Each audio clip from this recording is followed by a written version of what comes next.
ఇది ఎర్ర ఉల్లి అండి. ఈ ఎర్రగడ్డతో ఒక వీడియో చేస్తున్నాను. చాలామందికి ముక్కంట వాటర్ కారుతుంటుంది, జలుబు బాగా చేస్తూ ఉంటుందండి.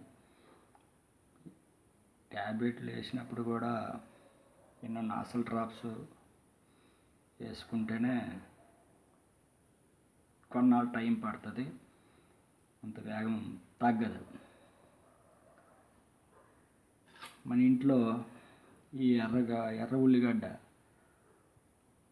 ఇలాగ 2 ముక్కలు కోసి ముక్కుతో బాగా పీల్చాలండి. అలాగా ఒక 10 సార్లు పీల్చితే ముక్కంట వచ్చే వాటరు తగ్గుముఖం అయిపోయి జలుబు గట్ట బాగా తగ్గుతుందండి. ఇది తగ్గినంత వరకు చేయవచ్చండి. ఈ వీడియో నచ్చితే లైక్ చేయండి, సబ్స్క్రైబ్ చేయండి.